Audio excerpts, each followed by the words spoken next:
ब्रह्मा जी का दिन जब प्रातः काल होता है तो जैसे एक दुकानदार अपनी दुकान फैलाना शुरू कर देता है, ऐसे ही त्रिगुण अहंकार के द्वारा इस सृष्टि की रचना होती है। सतोगुण जनित, रजोगुण जनित, तमोगुण जनित, तीनों प्रकार की प्रकृति के अलग अलग स्वभाव, अलग अलग प्रभाव, पर आत्मस्वरूप एक है। ये प्रकृति का प्रभाव है। पंचभूत, मन, बुद्धि, अहंकार, ये अष्टधा अपरा प्रकृति है और जीव भगवान सच्चिदानंद श्री हरि का अंश है, भगवत स्वरूप है। पूरे दिन ये सृष्टि का विस्तार होता रहता है। फिर जब रात्रि का समय आता है उसे प्रलय कहते हैं।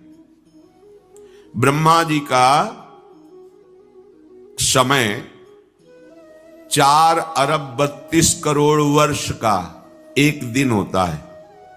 अपने मनुष्य वर्ष से 4 अरब 32 करोड़ वर्ष का एक दिन होता है और 4 अरब 32 करोड़ वर्ष की एक रात्रि होती है। दिन में सजाते हैं संसार को और रात्रि में प्रलय होती है। ऐसे एक दिन रात, फिर एक वर्ष, ऐसे 100 वर्ष की आयु ब्रह्मा जी की। जब 100 वर्ष की आयु होती है तब महाप्रलय होता है। ब्रह्मा का भी नाश हो जाता है। नाश का तात्पर्य जो ब्रह्मा स्वरूप है वो भी लय होकर हरि में लीन हो जाता है। केवल हरि, केवल हरि, दूसरा कोई नहीं। तो जब रात्रि का समय आता है 4 अरब 32 करोड़ वर्ष बाद, तब प्रलय होती है। कितना भयानक कष्ट है प्रलय में। हमें तो कष्ट ही कष्ट है। अगर मुक्त नहीं होते तो कष्ट ही, मरना कष्ट, जीना कष्ट, फिर जन्मना कष्ट, फिर रोग कष्ट, विषाद, हर्ष, शोक, भय, मान, अपमान, पूरा जीवन, पूरे जन्म के जन्म जब विचार करके देखो तो यहां कष्ट के सिवा कुछ हाथ नहीं लगता है। पूरा जीवन हो गया कमा के, मर गए, फिर कुछ नहीं, फिर नई पढ़ाई, नई योग्यता, नया धन, नया परिवार, फिर मर गए, फिर न, कब से चल रहा है। अच्छा, ये ही चलता रहे, इतना ही नहीं, एक बार इसके बाद फिर प्रलय होता है। प्रलय में कैसी भयावह स्थिति होती, भय ही भय है। इसलिए भगवत प्राप्ति अनिवार्य है, अनिवार्य, अत्यंत अनिवार्य है। जिस समय शाम होती ब्रह्मा जी की, प्रलय शुरू होता है। धातु पपलो आसन्ने व्यक्तम द्रव्य गुणात्मकम अनादि निधन कालो हव्यक्तायापकर्षति शतवर्षा हृणावृष्टिर् भविष्यत्युल्बणा भुवि तत्कालो पतितोष्णार्को लोकास्त्रीन प्रतिपिष्यति। जिस समय प्रलय का समय आता है तो ये पूरी सृष्टि मूल की तरफ खिंचने लगती है, भगवान की शक्ति से समेटने लगती है। उस समय 100 वर्ष तक एक बूंद पानी नहीं बरसता। 100 वर्ष तक सूखा पड़ता है। शतवर्षा अनावृष्टि, 100 वर्ष तक एक बूंद पानी नहीं। तो पृथ्वी का सारा पानी सूख जाता है। पीने के लिए पानी नहीं, अन्न के लिए कहीं दाना भी नहीं दिखाई देता, कुछ भी नहीं रह जाता। 100 वर्ष वर्षा ही नहीं होती। इतना अकाल सूखा कि इतने में ही सब जीव जंतु, मनुष्य शरीरधारी बहुत मर जाते हैं। 100 वर्ष भयंकर सूखा, गर्म वायु तपती हुई, बचना मुश्किल है। उसी के घर्षण से दावानल, बड़े बड़े वनों में आग लग जाती है। पानी बूंद नहीं, न तालाब में, न कुआं में, न सरोवर में, न सरिता में, सब उष्ण ताप से सूख जाता है। बिना पानी के, बिना अन्न के तड़प तड़प करके जीव मरते हैं।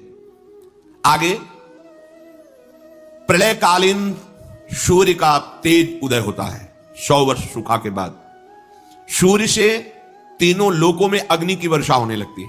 जैसे ओले देखते हो, कोई बनाता थोड़ी कि किसी फैक्ट्री में नाप के काटे जाते हो, जर जर जर जर जर जर ढेर लग जाता, ऐसे अग्नि बरसती है। और नीचे से भगवान शंकरषण की फुंकार से ज्वालामुखी देखा है? किसने कोयला रखा, वहां पेट्रोल रखा, कैसी देखा है ज्वालामुखी? धधकती हुई, बहती हुई आग, ऐसे नीचे के लोगों से आग प्रकट होती है, भस्म करते हुए सब लोकांतर को ऊपर बढ़ती चली जाती है। ज्वालामुखी देख के हृदय कांप जाएगा। भारी अग्नि, ये जलाने वाले अग्नि से भी तापमान उसका कई गुना अधिक होता है। कुछ भी पड़ जाए सीधे आग लग जाएगी, सीधे भस्म हो जाएगी। नीचे से पूरी की पूरी पृथ्वी ज्वालामुखी हो जाती, ऊपर से सूर्य आग बरसाता है। 100 वर्ष तक अग्नि की वर्षा रहती है। पहले 100 वर्ष तक सूखा, उसमें जो कुछ बचे अग्नि की वर्षा, भस्म हो गया पूरा का पूरा। ये 14 भुवन सब भस्म हो गए, नीचे से ऊपर तक। ये स्वर्ग लोक, मारलोक, जनलोक, तपलोक सब, क्योंकि ये प्रलय है। ब्रह्मा जी भगवान के नाभि कमल पर विराजमान है, सारी सृष्टि भस्म हो रही। 100 वर्ष तक अग्नि वर्षा ये होती है। अब जैसे कहा जाए कि नीचे से अग्नि निकलेगी, अगर हम ज्वालामुखी ना कहें तो आप अनुमान भी नहीं लगा सकते। ऐसा कैसे हो सकता है? देखो ना, फोड़ करके अग्नि कैसे प्रांत के प्रांत को भस्म कर दे। और वहां एक जगह से निकलती है पहाड़ों में, या पूरी पृथ्वी ज्वालामुखी हो जाती, जगह जगह से अग्नि भगवान शेष के फुंकार से, और ऊपर से भयानक अग्नि तपती हुई बरसती है। जैसे ओले बरसते हैं ऐसे अग्नि बरसती है। लोगों को तपाने वाली भगवान शेषनाग के मुंह से निकलती हुई प्रचंड लपटें नीचे के लोगों से जलाना प्रारंभ करती हुई इतनी ऊंची बढ़ती हैं कि समस्त ब्रह्मांड को भस्म कर देती है। भगवत प्राप्ति अनिवार्य है। अगर ये सुनकर के तुम्हें भय नहीं लग रहा तो भगवान की माया ने विशेष जकड़ रखा है। कहां हम जाएं? एक ही जगह है भगवान की शरण। हमारी कितनी दुर्गति है, हम सोच नहीं पा रहे।